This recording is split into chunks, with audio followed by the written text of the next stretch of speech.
जय हिंद साथियों।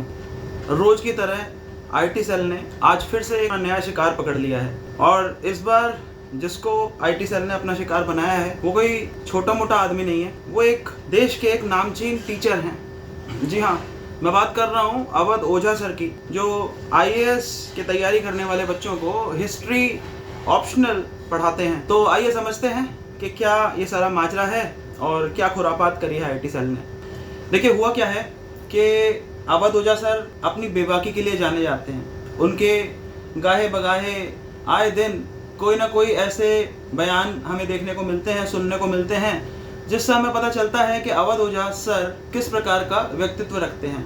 वो किसी से दबने वाले लोगों में से नहीं है, इसीलिए जो उनको सही लगता है वो उस बात को बेबाकी के साथ अपना रख देते हैं लोगों के सामने, बच्चों के सामने। बच्चों में भी बहुत फेमस हैं। और अभी रिसेंटली हुआ क्या है कि उनके कुछ वक्तव्य सोशल मीडिया पे वायरल हो गए हैं। उसमें वो ऐसे बोलते हुए दिख रहे हैं कि मोदी जी कॉन्स्टिट्यूशन को ख़त्म कर दें, मोदी जी अपने सिर पे क्राउन रख लें। उसके साथ वो ये भी कह रहे हैं कि जो नई पार्लियामेंट है उसको वो एक महल के रूप में तब्दील कर दें, पार्लियामेंट की संसद भवन की जगह उसे महल बना लें अपना, और मोदी डायनेस्टी की शुरुआत करें। तो साथियों, इसके बाद आईटी सेल जो बेरोजगारों की एक फौज है, उनको कुछ ना कुछ मसाला चाहिए होता है, कोई ना कोई अपना शिकार बनाने के लिए आदमी चाहिए होता है कि आज इसको शिकार बनाना है, जिसको बनाना है, जिसको बनाना है। तो इन बेरोजगारों की फौज ने आज अवध ओझा सर को पकड़ा है कि अब इनको पकड़ लेते हैं। हमने इससे पहले देखा था कि विकास देवी कीर्ति सर को भी इन लोगों ने पकड़ा था। जैसे अभी ओझा सर ने तो सीधा मोदी डायनेस्टी शुरू करने की बात कर दी। आप याद करिए, आज से लगभग 1.5 महीने पहले एक टीचर वायरल हुए थे अनअकैडमी के, जो जुडिशरी के एस्पिरेंट्स को पढ़ाते थे। करण सांगवान उनका नाम था और वो हरियाणा के हिसार से ताल्लुक रखते हैं। तो उन्होंने एक सिंपल सी बात कही थी लाइव क्लास में कि आप अपना जो वोट दें आने वाले समय में, वो किसी पढ़े लिखे व्यक्ति को देना, किसी ऐसे व्यक्ति को मत देना जिसे सिर्फ नाम बदलना ही आता हो, नहीं तो जीवन में आगे भी इसी तरह की समस्याओं से दो चार होना पड़ेगा, जैसा अभी हुआ। ये उन्होंने अपना प्रतिक्रिया में कहा था, जो एक क्रिमिनल जस्टिस सिस्टम में एक आमूलचूल परिवर्तन करने की पहल करी है हमारे होम मिनिस्टर ने। तो वहाँ पे हमने देखा अनअकैडमी के जो मालिक है रोमन सैनी, उन्होंने यही लिखा कि this is a serious breach of code of conduct, he is in violation of code of conduct. Teacher को अपने पर्सनल ओपिनियन नहीं देने चाहिए इस तरह के प्लेटफॉर्म पे। तो अब देखने वाली बात यह है कि जो रोमन सैनी है, जो कोड ऑफ कंडक्ट की बात कर रहे थे, तो अब ये रोमन सैनी उन गुरु के केस में क्या करते हैं जिनकी क्लासेस लेके, जिनसे हिस्ट्री पढ़ने के बाद वो खुद आईएएस बने थे और उसके बाद वो फेमस हुए पूरे इंडिया के लेवल पे। All India rank 17 Roman Saini की आई थी और अवध ओझा सर के हिस्ट्री के लेसन्स पढ़ के ही वो उन्होंने टॉप किया था। तो और उन्हीं गुरु को आज वो अपनी कंपनी में उन्होंने एम्प्लॉय कर रखा है। अब रोमन सैनी की क्या प्रतिक्रिया रहेगी? ये करण सांगवान तो एक कोई बहुत बड़ा नाम नहीं था कोचिंग इंडस्ट्री में। वो अलग बात है कि जब वो वायरल हो गए तो उनका नाम पूरे इंडिया में वायरल हो गया और वो फेमस हो गए और 50,000 से 1.5 लाख हो गए अब उनके सब्सक्राइबर उनके चैनल पे। वो एक अलग चीज़ है। लेकिन देखने वाली बात अब ये रहेगी कि क्या रोमन सैनी अवध ओझा सर के साथ भी वही ट्रीटमेंट करते हैं जो उन्होंने करण सांगवान के केस में करी। अब साथियों, रोमन सैनी को तो अपना धंधा चलाना है, उसको तो अनअकैडमी को चलाना है।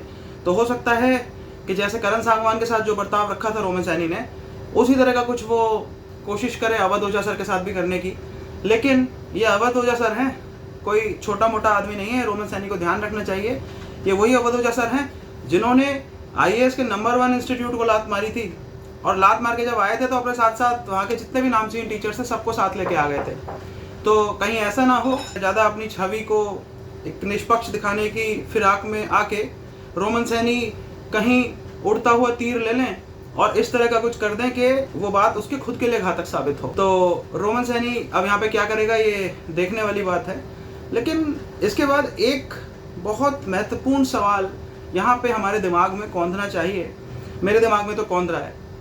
साथियों, ये जो आईटी सेल वाले हैं और ये जो वाहियात किस्म के लोग हैं जो सनातन के नाम पे लोगों को बरगलाते हैं, ये क्या कर रहे हैं? मिक्स कर देते हैं रिलीजन और पॉलिटिक्स को।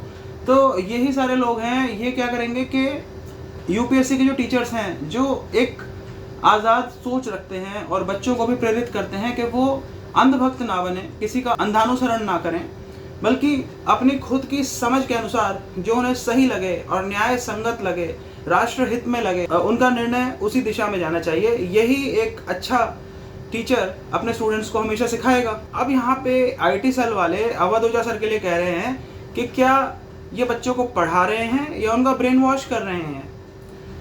तो यहाँ पे सोचने वाली बात यह है कि क्या अवध ओझा सर बच्चों को चाटुकारिता सिखाएं? आप ही बताइए, वो चाटुकारिता सिखाएं या फिर बच्चों को ये सिखाएं कि अपने सोच को आज़ाद रखें, किसी के पराधीन ना रखें, अंधभक्ति ना करें और सवाल करें जहाँ भी आपको संदेह उत्पन्न हो रहा हो।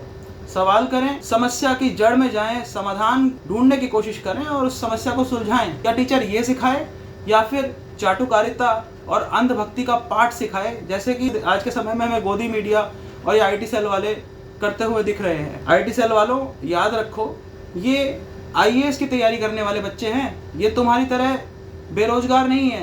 ये अपनी बड़ी बड़ी करोड़ों की, लाखों की नौकरियां छोड़ के देश का स्टील फ्रेम बनने की तैयारी में लगे हुए बच्चे हैं।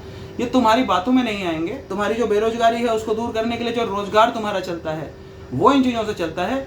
लेकिन जो समझदार जनता है, जो ऊब चुकी है अब इन जुमलेबाजियों से, वो इन बातों में बिल्कुल नहीं आने वाली है और वो अपने दिमाग से ही काम लेगी। जो उन्हें सही लगेगा वो उसी को सपोर्ट करेंगे। तो इस बात पे आपकी क्या राय है, मैं आप सभी दर्शकों से जानना चाहता हूँ कि क्या आपको भी लगता है आईटी सेल की तरह कि अवध ओझा सर और ये जितने भी और टीचर्स हैं जो कि देश के नामी टीचर्स हैं और वो अपनी आज़ाद सोच के कारण जाने जाते हैं और लोग उनका सामने और पीछे से भी उनका हमेशा सम्मान करते हैं सिर्फ इसलिए क्योंकि उनकी सोच आज़ाद है और चाटुकारिता से मुक्त है। तो क्या वो देश के युवा का ब्रेन वॉश कर रहे हैं या फिर उनको एक सही सोच विकसित करने की दिशा में आगे बढ़ा रहे हैं, उनका मार्गदर्शन कर रहे हैं?